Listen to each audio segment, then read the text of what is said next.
तो लगातार मामले कोरोना के बढ़ रहे हैं और जाहिर तौर पर स्थिति यहां पर यह है कि हरियाणा के कई गांवों में लगातार कोरोना की वजह से, कोरोना संक्रमण की वजह से बहुत लोगों की मौत अब तक हुई है। वहीं हांसी की बात की जाए तो हांसी के सिसाई गांव में हालात खराब है। पिछले 15 दिनों से यहां पर 52 लोगों की मौत हो चुकी है, जिसके बाद प्रशासनिक अमला जागा है। मंगलवार को प्रशासनिक अधिकारियों ने गांव पहुंचकर बैठक भी की, जिसमें कि एसपी निकिता गहलोत, एसडीएम जितेंद्र अहलावत और स्वास्थ्य विभाग के अधिकारी मौजूद रहे। इस दौरान प्रशासनिक अधिकारियों ने ग्रामीणों के साथ बातचीत की और प्रदेश में कोरोना संक्रमण लगातार बढ़ रहा है। वहीं अब कई गांवों में तो खबरें आई हैं कि जहां कोरोना से ज्यादा मौतें हो रही हैं।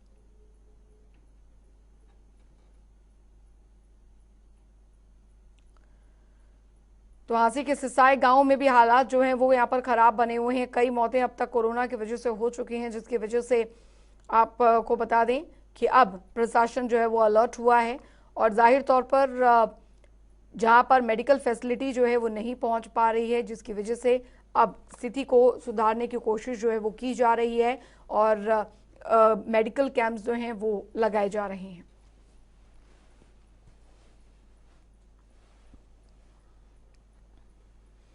तो हांसी के सिसाई गांव में हालात खराब हैं। अब तक कई मौतें कोरोना की वजह से हो चुकी हैं। 15 दिनों में 52 लोगों की मौत इस गांव में कोरोना की वजह से हुई है। प्रशासनिक अधिकारियों ने गांव में बैठक की है और ग्रामीणों से भी वहां पर बातचीत यहां पर की गई है। तो बता दें आपको कि अब तक लगातार जिस तेजी के साथ ग्रामीण अंचल में लगातार ये मौतें हो रही हैं, उसको लेकर प्रशासन अलर्ट है।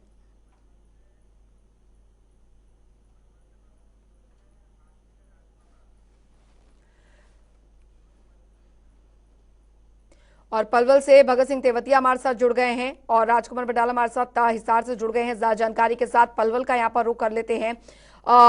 भगत, फिलहाल अभी क्या स्थिति बनी हुई है कोरोना को लेकर और खासकर हरियाणा में कई गांवों से ऐसी खबरें आना कि कोरोना से कई की मौतें हो गई हैं, एक एक दिन में कई मौतें हो रही हैं और खबरें तो संदिग्ध बुखार को लेकर भी आ रही हैं। अब वो कोरोना है या क्या है, इसको लेकर क्या स्थिति बनी हुई है वहां पर? क्या किसी तरीके का मेडिकल कैंप तक लगाया जा रहा है?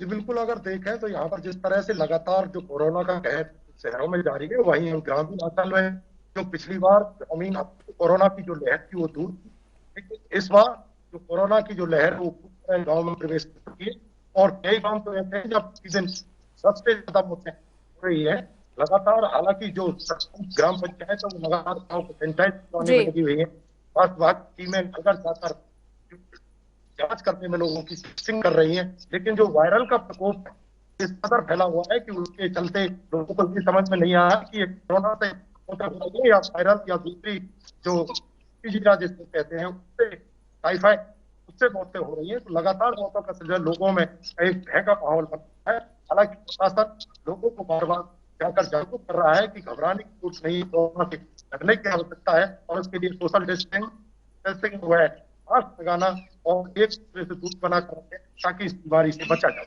बिल्कुल, जाहिर तौर पर लौटूंगी आपके पास भगत। और हांसी से संवाददाता राजकुमार बटाला भी हमारे साथ जुड़े हुए हैं। राजकुमार, फिलहाल अभी स्थिति वहां पर क्या बनी हुई है और ग्रामीण अगर ग्रामीण क्षेत्रों की अगर बात की जाए, वहां पर कोरोना संक्रमण को लेकर फिलहाल क्या स्थिति है?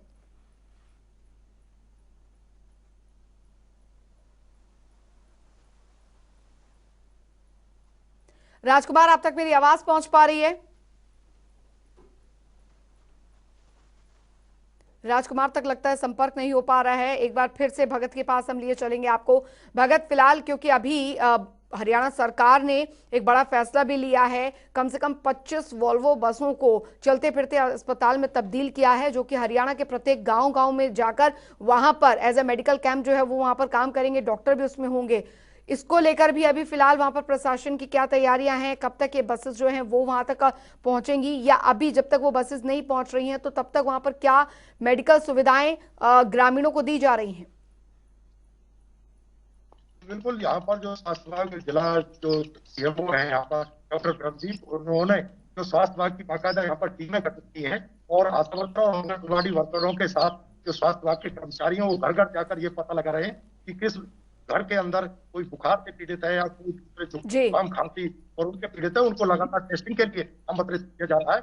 वहाँ जो दवाई भी घर घर जाकर दी जा रही है, ताकि जो वायरल होने पर तो ठीक हो सके, और आगे जो बीमारी है, जो कोरोना संक्रमित, वो जो जांच है, वो भी लगातार टेस्टिंग वहां पर जाकर जो कैंप लगाकर की जाए। जी बिल्कुल। राजकुमार हमारे साथ एक बार फिर जुड़ गए हैं हांसी से। राजकुमार, आपको मेरी आवाज मिल पा रही है क्या?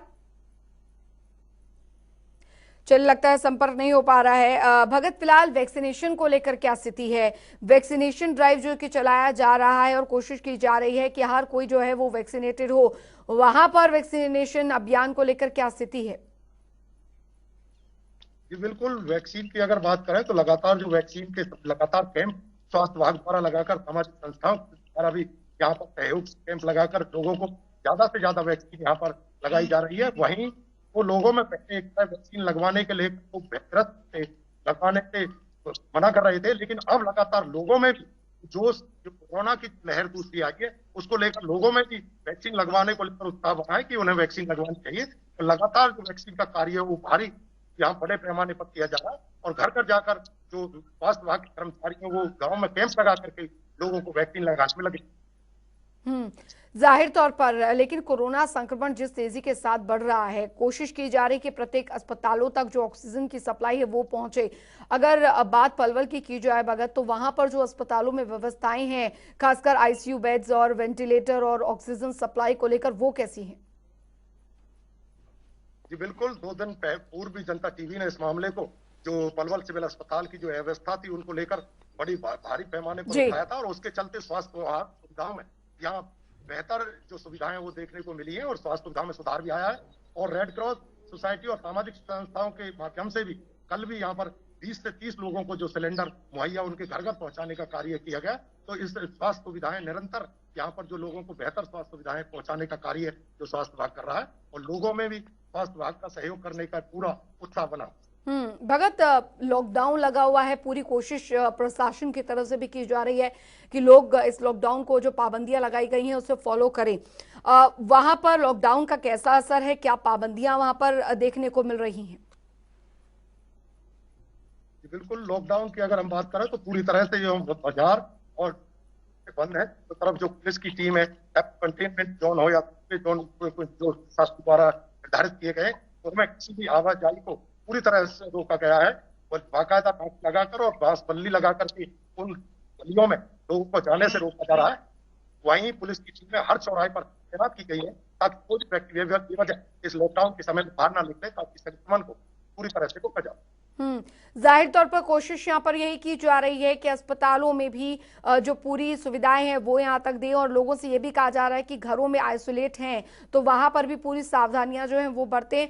जाहिर तौर पर जो घर में आइसोलेट लोग हैं उन तक अस्पताल, जो डॉक्टर्स हैं वो उन तक रीच कर रहे हैं, ताकि उन्हें किसी तरीके की दिक्कत ना आए, बेवजह अस्पताल ना भागे, ताकि वहां पर बेड्स की कमी यहाँ पर ना हो जाए। लेकिन भगत, फिलहाल कोरोना संक्रमण की क्या चेन तोड़ने में और कम्युनिटी स्प्रेड की चेन तोड़ने में क्या ये लॉकडाउन कितना असरदार हुआ है? अगर पलवल की बात की जाए, क्या संक्रमण दर में इस लॉकडाउन की वजह से, सख्त पाबंदियों की वजह से कमी आई है?